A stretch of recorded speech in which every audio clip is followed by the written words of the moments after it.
नमस्कार दोस्तों, बहुत बहुत स्वागत है आपका हमारे YouTube चैनल पर। यदि आप चैनल पर नए हैं तो प्लीज़ सब्सक्राइब करके बेल आइकन दबाइए। दोस्तों, हम लगातार भारतीय न्याय संहिता की अलग अलग धाराओं के बारे में चर्चा कर रहे हैं कि इसमें क्या प्रावधान है और जो नया कानून है भारतीय न्याय संहिता, इसमें किस प्रकार के प्रावधान किए गए हैं, किन धाराओं में क्या प्रावधान है, इसके विषय में हम लगातार अलग अलग वीडियो में बात कर रहे हैं, अलग अलग धाराओं के बारे में चर्चा कर रहे हैं।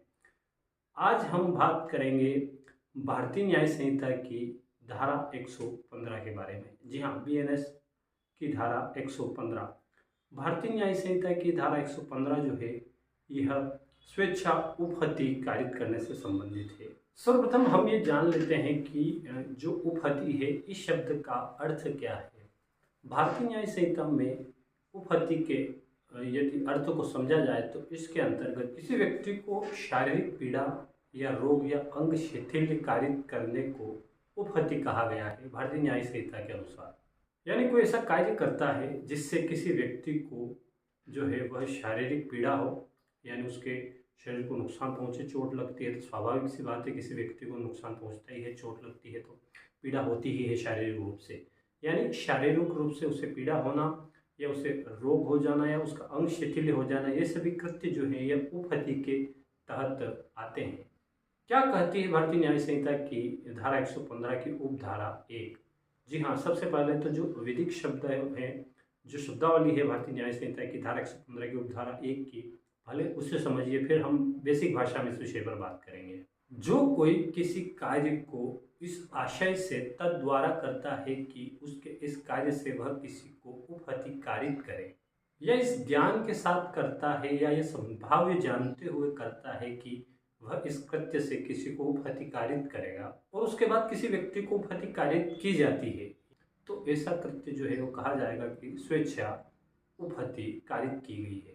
अब बात यह है कि स्वेच्छा उपहति यानी जानबूझकर उस कृत्य को किया जाना, यानी जानबूझकर किसी को शारीरिक रूप से चोट पहुंचाना, उसको शारीरिक रूप से पीड़ा पहुंचाना। आप जानबूझकर अगर किसी को चोट लगेगी तो शारीरिक पीड़ा जो है वो पहुंचेगी।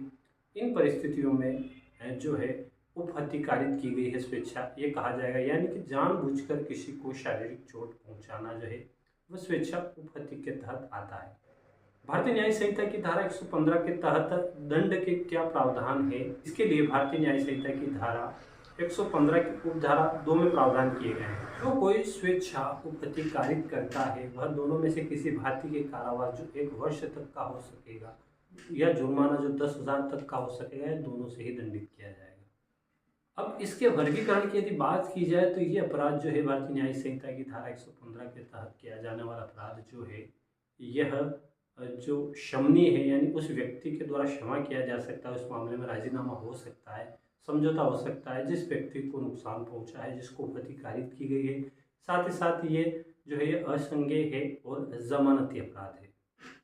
इस तरह हमने भारतीय न्याय संहिता की धारा 115 को समझा है। भारतीय न्याय संहिता की धारा 115 की उपधारा 2 में इसके दंड के प्रावधान बताए गए हैं। भारतीय न्याय संहिता की धारा 115 की उपधारा 1 के तहत बताया गया है कि किससे स्वेच्छा उपहति कहा गया है। यानी स्वेच्छा उपहति से आप समझिए कि किसी व्यक्ति को शारीरिक रूप से चोट पहुंचाना, नुकसान पहुंचाना, किसी को शारीरिक रूप से कष्ट पहुंचाना और ऐसा जानबूझकर किया जाना।